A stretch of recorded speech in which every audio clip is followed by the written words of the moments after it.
Hey guys, how you doing? Let me go back to my first slide. Whoops, I didn't do that right. Okay, welcome back to government. It is crazy to think, but our years, tell you guys, it's gonna be over here pretty soon. I think seniors, if I'm not mistaken, you guys have like 3 weeks of instruction and then like I think 1 week of testing, and then you're pretty much done.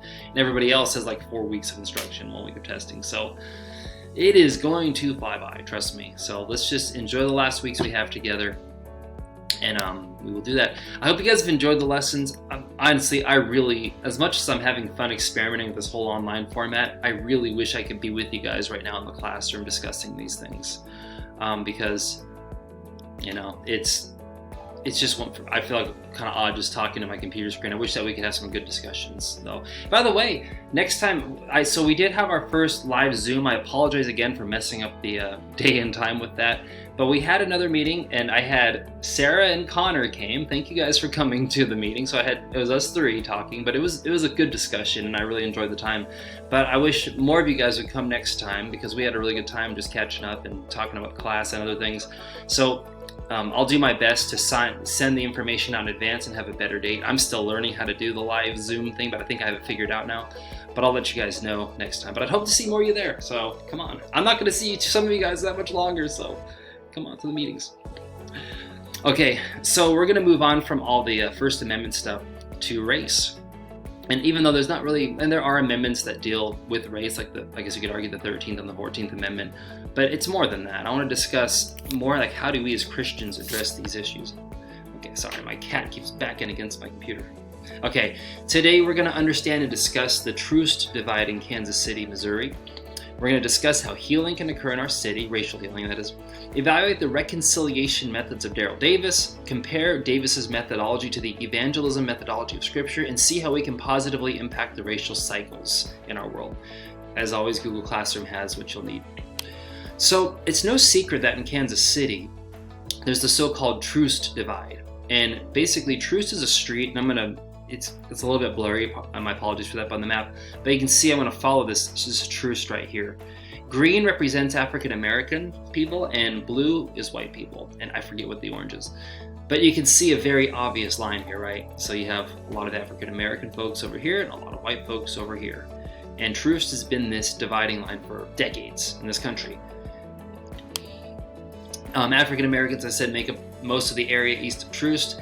You do have a lot of crime and poverty in that area. And there's on the required viewing, I have a documentary I want you guys to watch. It's, I think, 2015 or 16, and it's really well done. I think they did a phenomenal job. It's all about Kansas City, and it's something that you'll learn a lot of lessons. Being somebody who lives in Kansas City, I think we should all definitely watch this a few times. It's really good.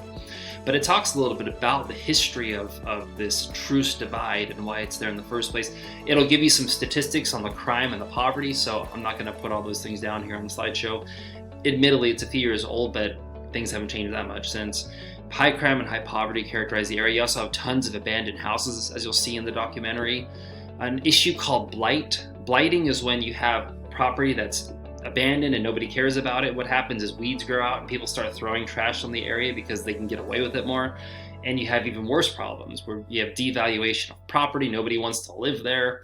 So that's what you see in this east of Troost area: high crime and poverty, abandoned homes. And I think it's the houses that are occupied with people, only I think it's like 60% are rented, or renters rather than owners. So not much ownership there either. There's a lot of problems over there.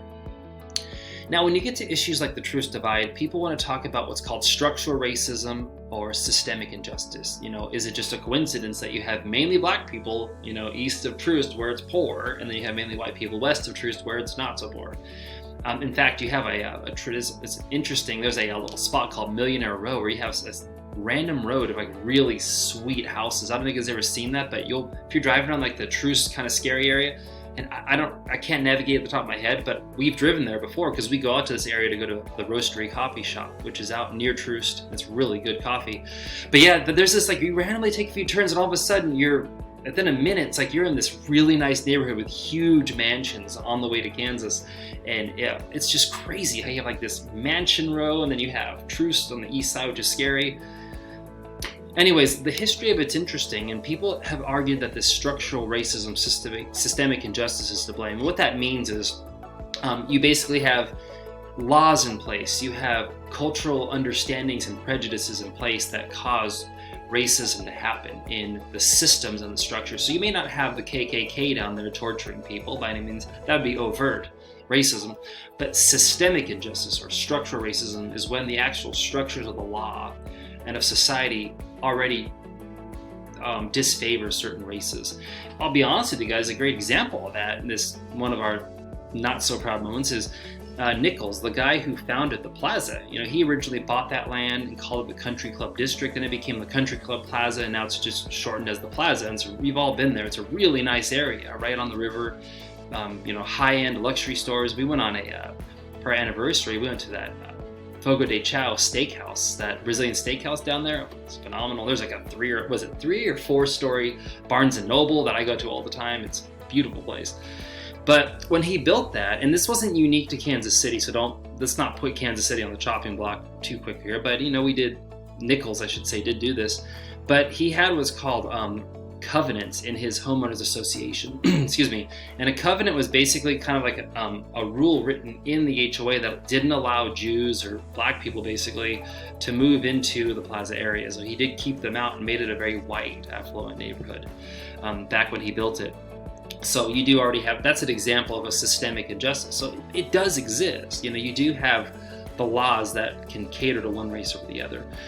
But at the same time, though, you don't have, like some people these days, like on like the social justice warrior side, want to fixate on it and make everything about systemic injustice, and they want to just have big government come fix everything. They take it too far. But sometimes people on the right just ignore the problems at all. Sometimes people on the right say there's no racial issues, we're past that. I mean, clearly there's still problems. You don't get over, hundreds of years of slavery and racism in like a decade. It's going to take time to heal and figure out how to navigate a society. So anyways, with the East of Troost area, some have argued that the Jim Crow laws, and these were laws that were put in place after the Civil War, like literacy tests and poll taxes, to keep black people from voting, because people on the other side, primarily whites, didn't want them voting for the politicians they didn't like. So they found ways to suppress the African American vote. And then, of course, you have zoning for schools. And what happens is when you live in an area, you're zoned, right? We talked about this in class. And you're going to go to the school of your zone, and the property taxes of the area are going to pay for the school. Well, what happens when you have a place like East of Troost? You have a zone that's poor and abandoned for the most part. They don't have a lot of money, so their schools are going to be poor and not have a lot of money. And so you're going to keep people with means who want their kids to have a good education out of that area. They're not going to want to go. And so some have argued that the laws, like the Jim Crow laws is obviously systemic injustice, but some have argued even the school zoning laws perpetuate the cycles of poverty. I'll let you guys be the judge on that, but you can think through that as we go through more of these topics. But at the end, we'll talk about what we could do about these types of things. How can healing occur then? So we have a place where you have a lot, you have a concentrated amount of African Americans, you have poverty, you have all sorts of problems. What can be done? Now, this is where government steps in. The federal government doesn't really have much to say here unless the amendments themselves are being violated, but this is going to be typically in a local and a state government issue. So in the documentary you're going to watch, you're going to see interviews with the mayor, Sly James at the time. You're going to see other city officials that are going to be doing this, primarily local government. And it's not even as much state government that you can have some state government intervention. It's more so going to be the actual city of Kansas City trying to do something about its own problems. So that's a place that needs to do what it can. Make sure that they're getting the same services that everybody else is. Make sure they're being true. And you're going to see in the documentary that they tend to put Troost on the East of Troost area, kind of lower on the priority list, which isn't right. The community. Now, this is probably for any community. If you don't have people invested in themselves, you're not going to get anywhere. So you need to have strong people who want a good neighborhood and who want to see change. They need to be the ones to initiate that change. And you're going to see some great families that live in the area that are trying to change the landscape. And finally, the church. We have a role to play. When we bring the light of the gospel, what comes with the light of the gospel isn't just going to heaven one day. It's helping us to realize that in Christ there is no difference between men and women and different races and socioeconomic statuses. that all those things are reconciled in Jesus, and that we're to love one another as we love ourselves. And so if the church can truly bring that healing life, then maybe we could see some healing of the racial wounds in our city. And on that note, we're also going to have you guys watch a documentary by a guy, or not a documentary, sorry, it's a TED Talk. It's about a guy named Daryl Davis, and I think his story is just fantastic. This is him right here. And yes, he's standing next to a KKK member with a cross burning in the background. So let me describe that. Daryl Davis is a Christian and a musician. He plays, I think, jazz music, and pretty good at what he does. But he'll tell you his story, but he experienced racism at a young age up in the Northeast. And he began asking questions. Why is it that people hate other people based on their race? And so he's a pretty gutsy dude. You have to give this guy credit, because what he did was he was so consumed with this question that he set up a meeting with a prominent KKK member. It was the national leader. And I might mix up the terms, I forget, but I think it's the Grand Dragon Master. I think it's the name. They have some really odd titles for their positions, but he literally met with the national leader of the KKK in a hotel room just to interview him. And there's a story he tells in the TED Talk where they're both kind of nervous because this guy, this leader of the KKK, has a bodyguard that's armed with a pistol, right? And Daryl Davis is not armed. But as they're talking, they hear a noise under the table, and they both stare each other down, and they're afraid that something's going down, someone's going to fight. And in the end, they realized that there was a little bucket with sodas on ice, and I guess the ice had melted and a soda can fell. It was nothing, but they all laughed about it together. And he said an important moment he learned there was that ignorance breeds fear. There was this foreign agent that entered into their comfort zone, which being the noise. They didn't know where it came from. And because they didn't know where it came from or what it was, they were ignorant, right? That bred fear. And they were fearful of each other and distrusted one another. And that's when he realized that if you're going to fix the problems of racism or anything like that, you need understanding and respect. So what he did was, this guy, again, just a phenomenal human being. He would meet regularly with this same KKK man, again, this head of the whole national KKK network. He met with several other Klan members. He attended Klan rallies. They let him go. They let him attend. And this is a picture at an actual rally where they would burn crosses in the background. Back in the day, they would burn, by the way, African Americans alive. That's what they would do, or they would hang them to lynch them, they'd hang them too. But he has this picture of a burning cross in the background, knowing what it symbolizes, but being willing to step out of his comfort zone and be with people who hate him, but let him come. And what happened is, in the process of doing this, he started to have dialogue with several of the KKK members and learning to respect not necessarily their beliefs, but respect them as humans. And they began to learn to respect him as a human being too. And what ends up happening is, over the years, several Klan members, including the Grand Master or the Grand Dragon Master, whatever his name is, have given their uniforms over to Mr. Davis, symbolizing that they've quit the Klan. He has a whole closet full of Klan uniforms from people who have quit and have realized that they were ignorant before and they were being fearful. An incredible story of him applying his Christian values, by the way. So he's not going to the government to try to shut down the KKK with a bunch of laws, or going on Facebook or on Instagram and posting all sorts of hateful stuff about the KKK and thinking that's going to change anything. His view is, if you want to change the world, you need to meet with your adversaries and you need to listen to them, because violence, whether it be through words or actions, does nothing but circumvent the process of communication. And the communication breakdown just leads to more violence. So Daryl Davis has been an incredible agent of change in racial relations.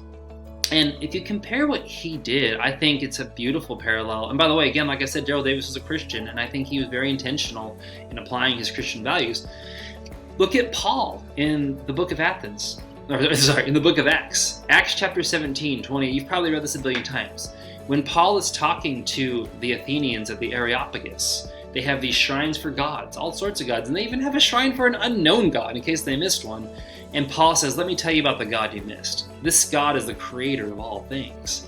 And at one point when Paul is explaining God to these Athenians, he says, for in him, that's God, we live and move and have our being. And even as some of your own poets have said, for we indeed are his offspring.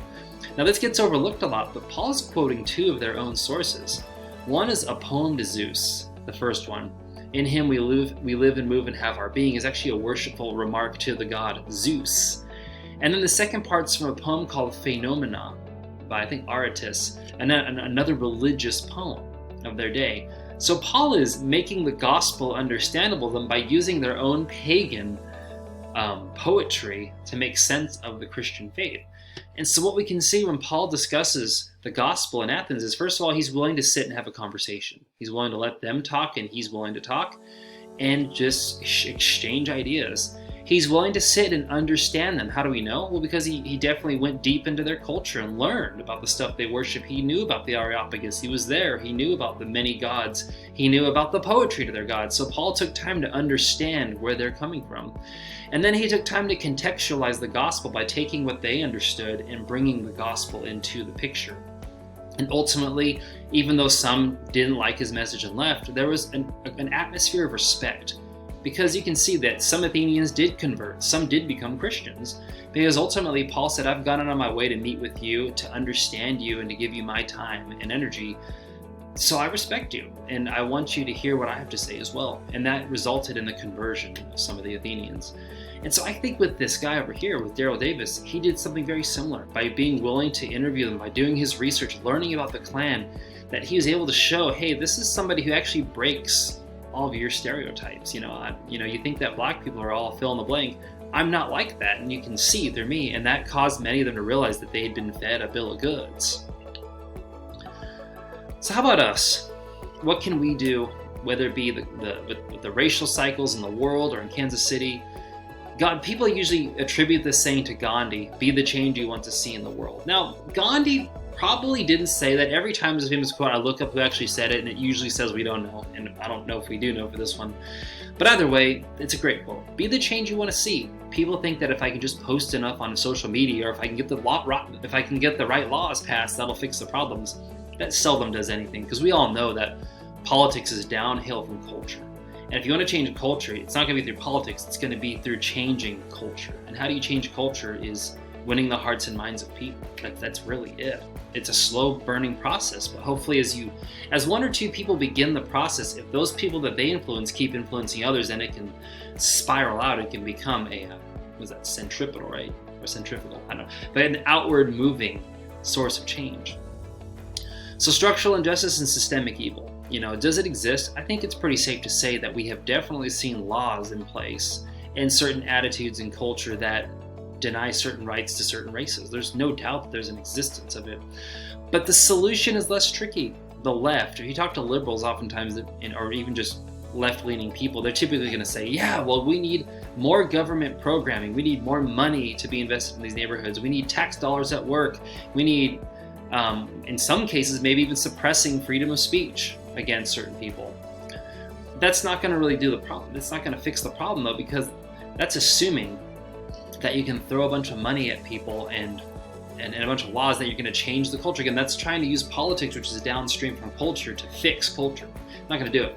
Now, the solution on the right's not much better. On the right, though, you get to the strong conservatives, and they're going to say, or right-leaning folks, and they're going to say, yeah, well, every individual just needs to wake up and stop murdering people, stop being poor, move out or get a job or do this or that. But I think the problem with the right's perspective is that there's this assumption that an individual is not really the product of his environment. It's true that we all have free will and we all have our own subjective awareness, but there's no doubt that the community you live in, the way that you've been raised, leaves an indelible impression in the way that you think about the world. And so it's hard to think about changing an individual without changing the community. It's about changing the whole community and producing new individuals of a new culture. And so in my humble opinion, you guys can take or leave my opinion on this, but in my opinion, the best way is to seek the welfare of those around us, pray for the Lord to use us to be a positive influence to all people we meet, regardless of their race or of their socioeconomic strata, their gender, whatever, that we can be these agents of change. And so it's easier said than done, maybe. It doesn't really leave many specifics, but praying that God would heal our city, I think it does come down to us as individuals being willing to be that change. Maybe some of us are called to move into areas like this, or to support financially, organizations that are actually bringing a presence of people into the area and bringing an influence with that presence. Again, I think it's very different. If you have like a nursing home and you want to bring comfort to the older people there, you don't if you just donate money to the nursing home, that's great. They might get some better meals or maybe some more accommodations, but your presence on a regular basis, I think, makes more of a difference there. I really do. So I don't know. The point is that it's complicated to impact racial cycles. It's hard to know how to make them better. By the way, I forgot to explain one thing before we move on. Why do I have this picture of cotton milling here? I wanted to point out another example of systemic injustice. During the Civil War, the North criticized the South for slavery and said they were evil for having slaves, which was, of course, evil. Yet the North was buying all that discounted cotton from the South and making all sorts of textiles and clothes with the cotton grown by slaves. So you can see there that they may not necessarily have slaves, but they're certainly creating the incentive to have slaves in the first place by buying the cotton from the southern states. So that's another example of systemic evil, is when you may hate something, you may think, oh, that's so evil that, that they have for example, if you hated child labor, but you're buying the clothes made by child laborers, there's a problem there. You're kind of contributing to the cycle there. So that's the whole point of this picture. Sorry, I missed that. But in the end, how do we fix it? Well, I want to hear a little bit of what you guys think this week in our discussion. Okay, so for this week, watch the lecture, which you did. Good job. Watch the required viewing. And this is important stuff for the week. And I want you guys to participate in a discussion on the lecture, reply to 2 classmates by Friday, and then complete a worksheet on the required viewing. I want to talk a little bit about the actual documentaries we're watching. I want to hear your guys' thoughts. So fill out this worksheet. It's just a few questions based on the required viewing, and submit that. And then, of course, watch CNN 10 and leave 1 comment by Friday. All of it's due by 3 p.m. If you guys have any questions, let me know. And I hope you have a good week. See ya.